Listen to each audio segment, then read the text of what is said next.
Hello. A very special welcome to the second half of this month's guest hour. And as I just said, Mr. Kenny's here with us again.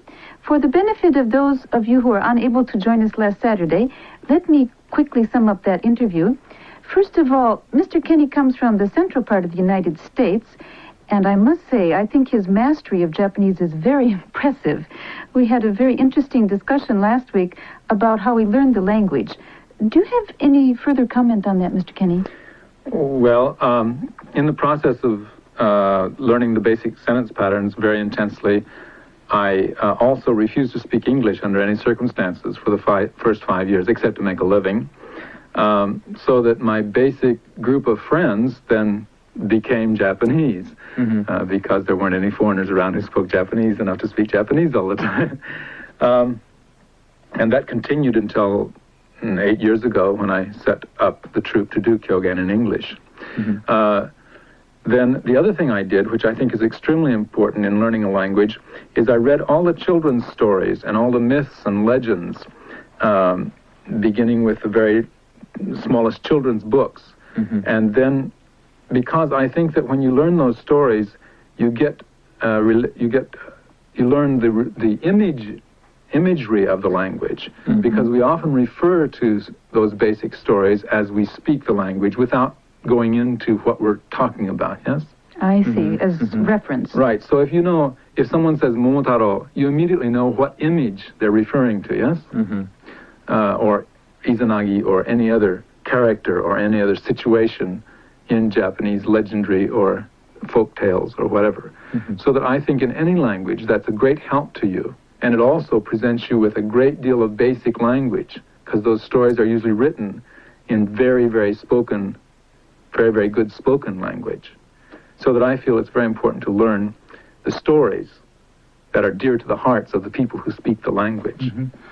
So if you look at the other end of the story, then do you think the learners of English should read, say, nursery rhymes or fairy tales? And memorize nursery rhymes, and memorize all those things that you possibly can that are memorized by children, because after all, learning a language is the same for an adult or a child, and a child in his own culture will learn his own culture as he learns the language.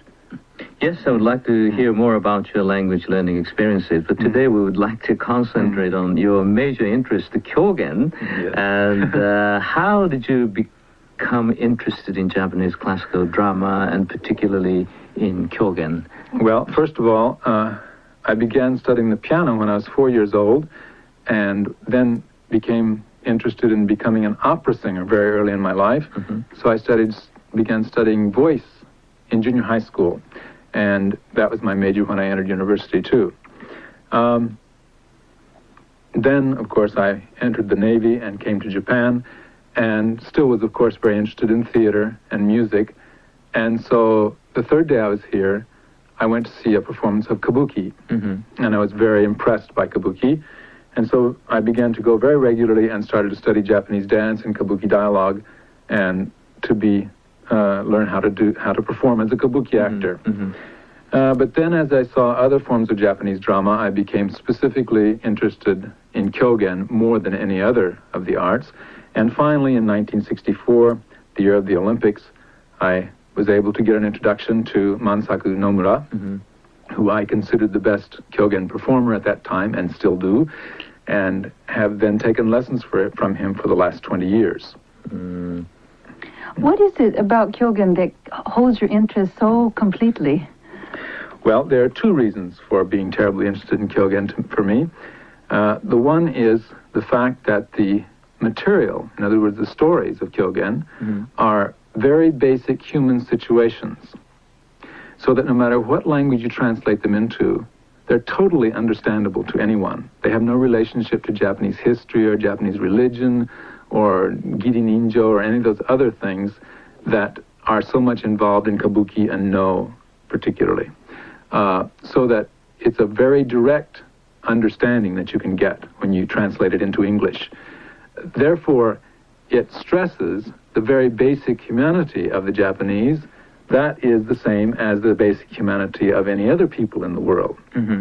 the reason I found this important is because I felt like there was so much stress on the uniqueness of Japanese culture in the introduction of Japanese culture to the world, and I sort of felt a rebellion against that and wanted to introduce the universality of Japanese culture. And Kyogen has that, and that's what drew me to it in the beginning, and what I find is the strongest point for introducing it to the world as well in English. The second reason that I find Kyogen extremely interesting is because of the phenomenal challenge to the performer. You have no makeup, no set, no special lighting, and very few props. Most things you have to express with a single fan. In other words, you use the fan to express many different properties. The costumes are only stock costumes. In other words, they only tell you the social level of the character, the social position of the character. You know, a servant or a master or a woman or a priest or a demon or whatever. It just gives you that. It doesn't give you any more characterization than his social position. Yeah? So the actor only has his voice and body to excite the imagination of the audience, to make them believe, for instance, that when you start upstage right, you say, I'm going from Tokyo to Kyoto. Then you walk downstage right, downstage left, and back to upstage right, and you say, I have arrived. So what you do must excite their imagination to the extent that they believe, that they feel that that's what you've done, that you made that trip by simply walking around the stage. You mentioned the universality of Kyogen, but still, are there any problems in translation? Well, there are no problems in translation as far as the situation is concerned, and except for about 20 or 30 out of the 257 plays, there are very few wordplay problems. There are about 20 or 30 that are based entirely on wordplay, but other than that, they're normally situation jokes or situation comedies. What do you mean by wordplay? You mean puns? Yes, wordplay and puns, yes.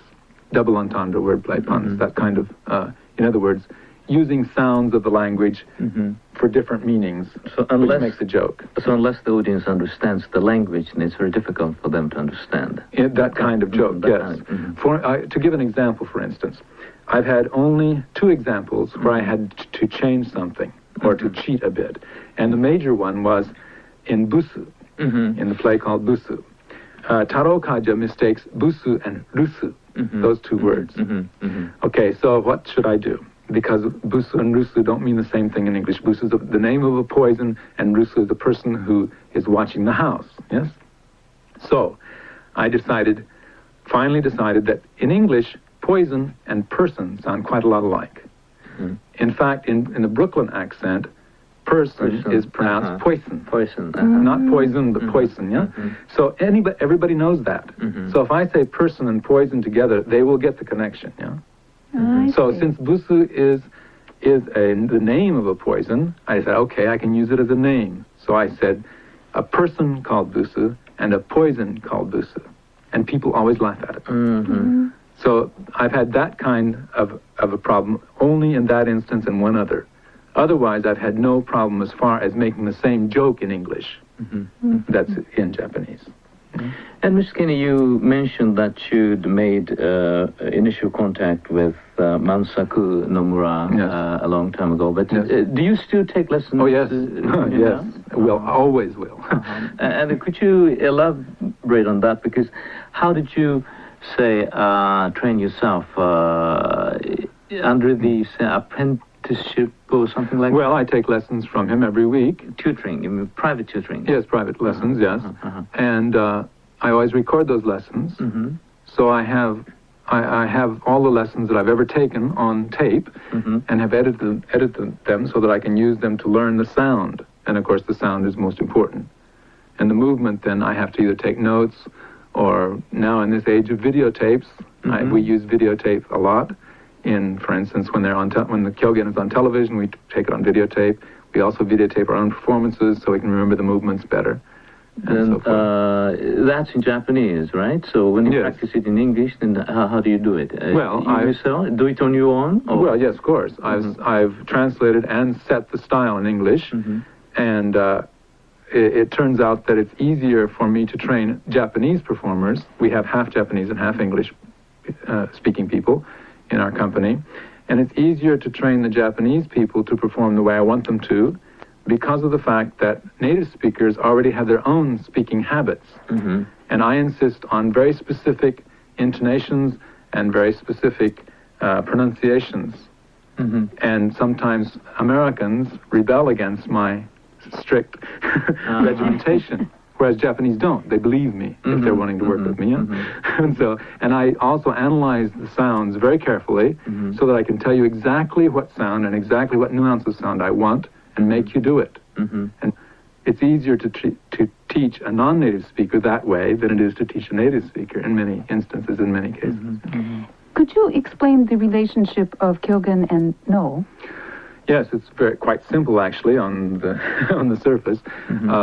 No is tragedy and mostly music, and Kyogen is comedy and mostly dialogue. No has some dialogue, and Kyogen has quite a lot of music too. But that's the basic differences. I see, very simple, as you said. And though Kyogen is one form of Japanese classical drama, you earlier mentioned that it has universality. So does it mean then Kyogen is still related to our everyday life? Yes, I think it very definitely is because of the very basic situations that are presented, but also because the Muromachi period, I think, is a period that's very much like today in many ways. Oh, for instance? The breaking through into more freedom, into more self-expression in general, and the freedom in terms of lifestyle and yes, just the general freedom and the general excitement of breaking away from old forms in all of the world, I think, makes it very similar to the Muromachi period in many ways. I'm wondering if there's any difference in audience reaction from a Japanese audience or a non-Japanese audience when they view Kyogen. Well, the Japanese tend to consider it a classical drama, therefore they think they should sit up straight and be quiet while they're watching it. And so even Mansaku has said on many occasions that he would far prefer performing for an American audience who doesn't understand a word of Japanese than for any Japanese audience. Oh, really? Yes, because the Japanese simply do not react as much. I mean, everybody knows that the Japanese do not react as overtly as, for instance, Americans do particularly. I see. So you're saying, for example... So you don't get as much flow of energy from the Japanese. You get very intense concentration and they're very attentive, but they're not overtly expressive, so you don't feel... No rapport. You don't feel the rapport nearly as much with Japanese audiences in either language. And Mr. Kenny, I wonder if there are any, say, similar forms of drama in the West. I mean, anything similar to either Kyogen or No? The nearest thing similar to Kyogen would be the Commedia dell'arte of Italy, which you may know from the Harlequin character, the Columbine character, the Piero character, Pantaloon, those characters. But it has not been passed down over the centuries from father to son, as Kyogen has. So they've revived it recently, but they don't really know whether they revived it as it was. They revived it from scripts that are left, from prints and paintings, and some costumes and masks that are still available. But they don't really know how it was done, you see, because there was a gap of 200 years or more between the time it died out and they revived it. So, but materially, the contents are quite similar. Yes. Well, Mr. Kenny, thank you very much for talking to us, and I'm afraid that's all the time we have today. And let's hope we have another chance of getting together. And please invite me again. Yes, thank you very much indeed for being with us. Thank you. It's been a great pleasure having you. Goodbye, everybody. Goodbye.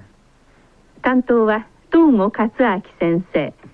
お相手はベス・ヒギンズさん。ゲストはダン・ケニーさんでした。英語会話を終わります。